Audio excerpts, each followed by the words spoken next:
Hello everyone, welcome to our YouTube channel study with friends.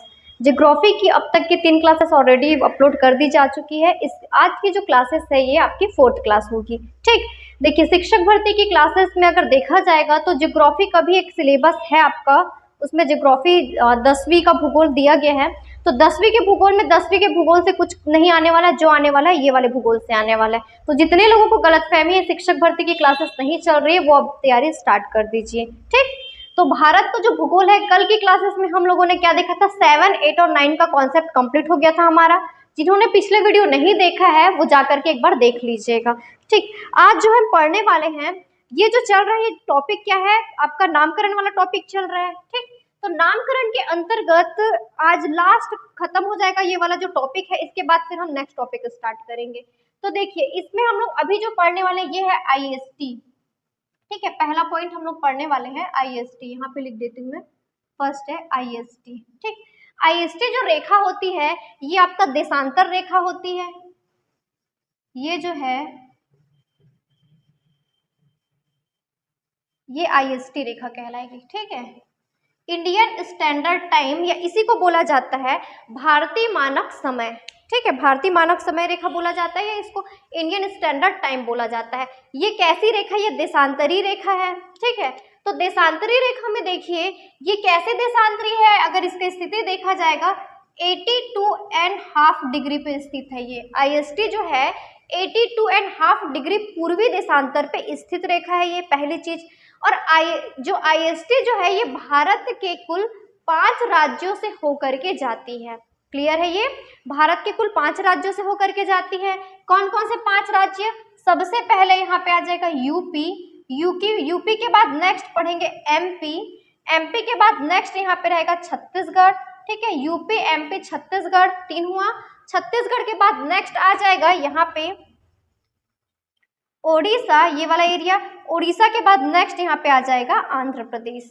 ठीक है, 1 2 3 4 and 5 ये 5 जो राज्य है, इन 5 राज्य से होकर के क्या जाती है, IST जाती है, इंडियन स्टैंडर्ड टाइम, इसी को बोला जाता है भारतीय मानक समय रेखा।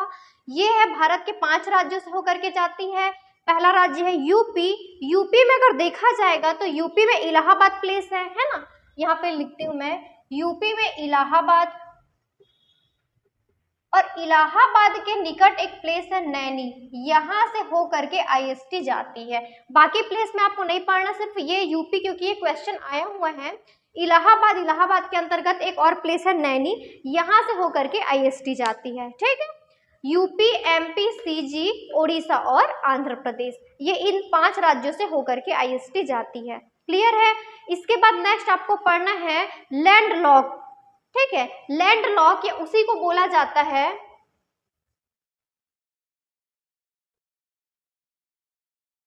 भू अवस्थित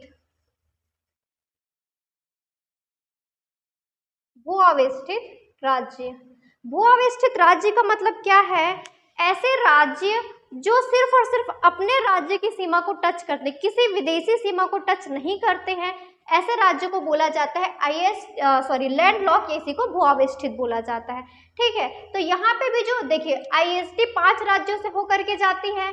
और लैंड लॉक अगर बोला जाएगा, भारत के कुल 5 ऐसे राज्य हैं जो लैंड लॉक है, या इसी को भू अवस्थित राज्य बोला जाता है। ठीक, तो यहाँ पे कौन कौन से 5 है, देखिए सबसे पहले यहाँ पे आ जाएगा आपका हरियाणा, पंजाब से ये जो लगा हुआ प्लेस है। मैं आपको फिर से बोल रही हूँ, मैप जिनका क्लियर नहीं है एक बार जा करके क्लियर कर लीजिएगा। फर्स्ट क्लास में मैं आप लोगों को मैप बताई हुई हूँ, क्योंकि उस मैप के थ्रू ही आप समझ पाओगे कौन सा किसको टच करता है, कौन सा किसको टच नहीं करता है। सबसे पहला आ जाएगा हरियाणा। ठीक है, हरियाणा के बाद नेक्स्ट रहेगा, देखो MP आ जाएगा, इसके बाद MP के बाद नेक्स्ट रहेगा CG। 3 हो गया, हरियाणा MP CG के बाद नेक्स्ट देखो ओडिशा, ये जो है आंध्र प्रदेश। आंध्र प्रदेश से अगर देखो लगा हुआ प्लेस यहाँ पे रहेगा, आंध्र प्रदेश से कट कर जो बना हुआ है ये है तेलंगाना। ठीक है, 1 2 3 हुआ। 3 के बाद नेक्स्ट रहेगा छत्तीसगढ़ के बाद यहाँ पे एक प्लेस है झारखंड JH। देखो हरियाणा से जाएगा MP से CG के बाद झारखंड है, और झारखंड के बाद नेक्स्ट है तेलंगाना। कुल कितने ऐसे राज्य हैं जो भू अवस्थित हैं, कुल 5 ऐसे राज्य हैं। कौन कौन सा 5 राज्य, यहाँ पे लिख लीजिए। एक है आपका हरियाणा, ठीक है, हरियाणा के बाद नेक्स्ट है, देखो यहाँ पे एमपी है ऑलरेडी, ये आईएसटी में भी है, याद रखना आईएसटी का जो 2 प्लेस है वो लैंडलॉक में भी आ जाएगा। हरियाणा, हरियाणा के बाद नेक्स्ट हो जाएगा एमपी, एमपी के बाद सीजी, ठीक, सीजी के बाद सीजी से ही लगा हुआ ऊपर साइड में झारखंड, झारखंड के बाद नेक्स्ट आ जाएगा आपका तेलंगाना, ठीक है। और अगर आईएसटी के बारे में बात किया जाएगा तो आईएसटी का कौन कौन सा है, देखिए यूपी है, अगर यहाँ पे हरियाणा यहाँ पे यूपी आ जाएगा, यहाँ पे एमपी रहेगा ही, सीजी भी रहेगा, झारखंड की जगह यहाँ पे क्या आ जाएगा, ये रहेगा नेक्स्ट आपका ओडिशा, और यहाँ पे रहेगा आंध्र प्रदेश, ठीक है। ये आईएसटी का है और ये जो है लैंडलॉक है, क्लियर है ये। तो आईएसटी और लैंडलॉक भी आप लोगों का ये कंप्लीट हो गया। इसके बाद नेक्स्ट हम करने वाले हैं सीमा रेखा। सीमा रेखा मतलब ऐसे जो विदेशी सीमा, जैसे जो कल की क्लास में आप लोगों को मैं बताई थी, पाकिस्तान भारत के कितने राज्यों को टच करता है, फिर अफगानिस्तान, जो 7, 8, 9 का जो कॉन्सेप्ट था ना, उसमें जो 7 वाला है उसका बता रही हूँ मैं आपको।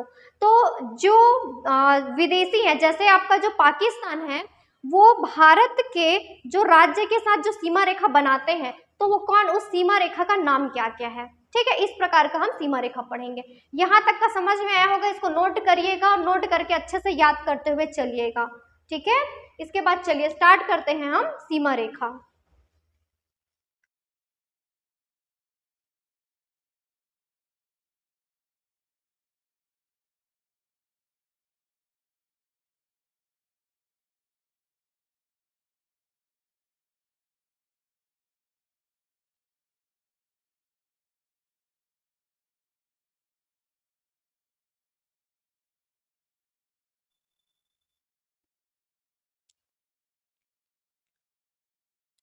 देखिए ये वाला जो प्लेस है ये आपका गुजरात है। गुजरात से जब ऊपर जाएंगे तो ये वाला प्लेस मिलेगा आपका राजस्थान। राजस्थान से ऊपर जाएंगे तो ये वाला प्लेस मिलेगा पंजाब। पंजाब से ऊपर जाएंगे तो ये वाला रहेगा जम्मू कश्मीर और ये लद्दाख, ठीक है। फिर लद्दाख से जब नीचे आएंगे तो ये वाला प्लेस क्या मिलेगा आपका, हिमाचल प्रदेश। हिमाचल प्रदेश से नीचे आएंगे तो ये वाला प्लेस मिलेगा उत्तराखंड। अभी फिलहाल यही तक का करिए, ठीक है। तो अब देखते हैं कि सीमा रेखा जो है वो कौन सा किसके किसके बीच है। तो सबसे पहला हम पढ़ने वाले हैं भारत व पाकिस्तान। भारत व पाकिस्तान, भारत और पाकिस्तान के बीच कौन कौन सी सीमा रेखा है, ठीक है।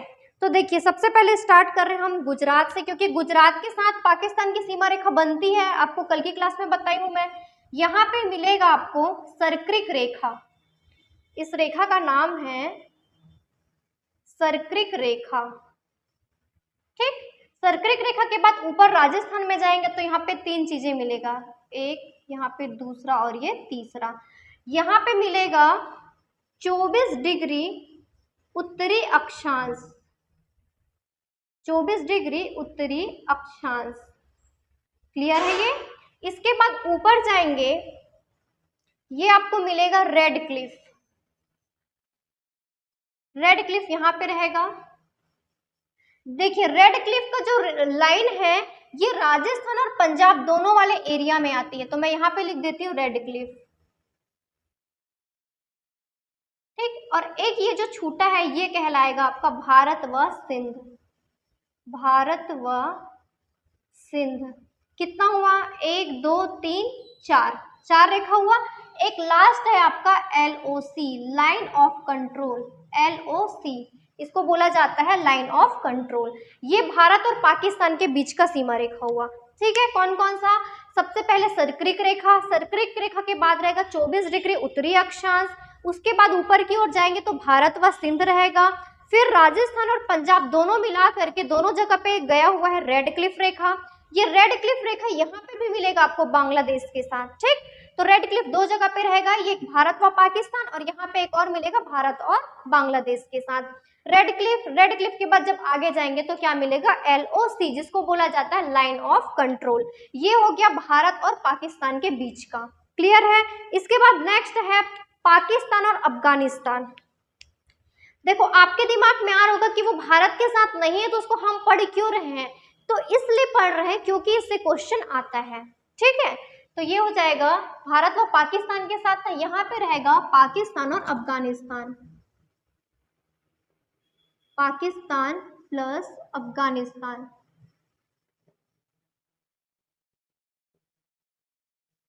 इसके साथ जो सीमा रेखा बनाता है इसको बोला जाता है डूरंड रेखा, यहाँ पे रहेगा डूरंड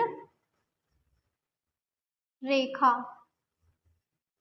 ठीक है, दो बता चुकी मैं, एक तो भारत और पाकिस्तान के बीच का बताई हूँ, दूसरा अफगानिस्तान और पाकिस्तान के बीच का। क्लियर है। इसके बाद नेक्स्ट रहेगा भारत और चीन के बीच का। नेक्स्ट है यहाँ पे भारत प्लस चाइना के बीच का। तो भारत और चीन के बीच दो रेखाएं हैं, बहुत इंपॉर्टेंट है, इससे क्वेश्चन आता ही है भारत और चीन का। ठीक है, तो देखिए भारत और चीन के बीच दो मिलेगा, एक मिलेगा आपको यहाँ पे और एक मिलेगा आपको यहाँ पे। तो ये वाला जो पॉइंट है ये दोनों एक साइड ज्वाइंट होगा। और देखो भारत और चीन यहाँ पे है चाइना, यहीं पास आपको तिब्बत भी मिलेगा, ये तिब्बत वाला एरिया। तो भारत और चीन के बीच जो रेखा है, दो रेखाएं होंगी, एक रेखा ये वाला प्लेस आपका सिक्किम है और ये वाला अरुणाचल प्रदेश है। ठीक, ये हो जाएगा सिक्किम और ये वाला जो एरिया रहेगा ये रहेगा अरुणाचल प्रदेश। तो पहली जो रेखा है भारत और पाकिस्तान के बीच का अगर देखा जाएगा, इसका नाम है डोगरा लद्दाख, जो कि लद्दाख और तिब्बत तक इसका विस्तार है। डोगरा लद्दाख, डोगरा लद्दाख। ठीक है, इसके बाद सिक्किम और जो अरुणाचल प्रदेश है इसके बीच की जो रेखा है इसको बोला जाता है मैकमोहन रेखा, मैकमोहन रेखा। क्लियर है। अब इसके बाद जो रहेगा भारत और म्यांमार के बीच। देखिए पहला हुआ भारत और पाकिस्तान के बीच, इसके बाद पाकिस्तान और अफगानिस्तान के बीच हो गया, फिर नेक्स्ट भारत और चीन के बीच का हो गया, इसके बाद नेक्स्ट है भारत और म्यांमार का। ये वाला जो एरिया है ये भारत और म्यांमार का रहेगा। यहाँ पे मिलेगा आपको अराकान की पहाड़ी, ये जो रेखा है इसको बोला जाता है अराकान की पहाड़ी।